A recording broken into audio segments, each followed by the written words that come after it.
प्रधानमंत्री नरेंद्र मोदी पर press conference न बुलाने को लेकर आलोचक अक्सर सवाल उठाते रहते हैं।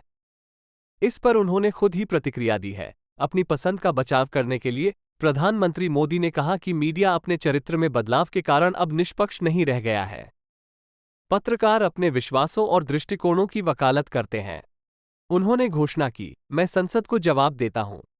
आजकल पत्रकार अपने एजेंडे से परिभाषित होते हैं। मीडिया अब एक निष्पक्ष संस्था नहीं रही। आज तक को दिए एक इंटरव्यू में पीएम मोदी ने कहा कि लोग अब आपकी, मीडिया की, मान्यताओं से भी वाकिफ हैं। उन्होंने कहा कि पहले मीडिया फेसलेस हुआ करता था। मीडिया में कौन क्या लिख रहा है, उसकी विचारधारा क्या है, इसकी चिंता पहले किसी को नहीं होती थी।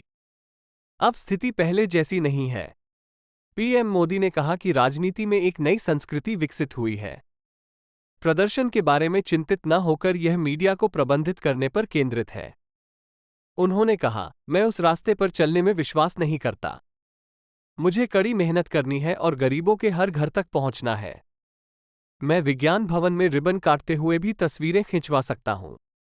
हालांकि मैं एक छोटे प्रोजेक्ट के लिए झारखंड के एक छोटे से जिले में जाता हूं। मैं एक नई कार्य संस्कृति लेकर आया हूं और यह फैसला मीडिया को लेना है कि वह इसका समर्थन करता है या नहीं। पीएम मोदी ने उन आरोपों का भी जवाब दिया जिसमें कहा जाता है कि उनके कार्यकाल में चुनाव आयोग की स्वतंत्रता से समझौता किया गया है।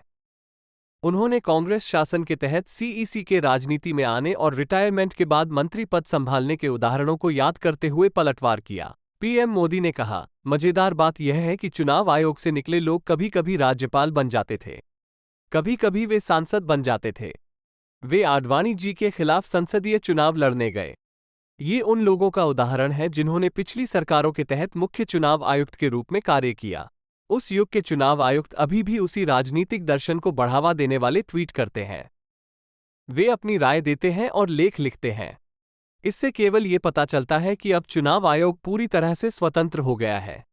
विपक्ष के द्वारा लगातार संविधान बदलने का आरोप लगाए जाने पर पीएम मोदी ने कहा, इस देश में संविधान के साथ छेड़छाड़ करने वाला पहला व्यक्ति कौन था? ये पंडित नेहरू थे। उनके द्वारा लाए गए संशोधन अभिव्यक्ति की स्वतंत्रता को प्रतिबंधित करने के लिए थे, जो लोकतंत्र और संविधान के खिलाफ था। उसके बाद उनकी बेटी इंदिरा गांधी ने अदालत के फैसले को पलट दिया और आपातकाल लगा दिया।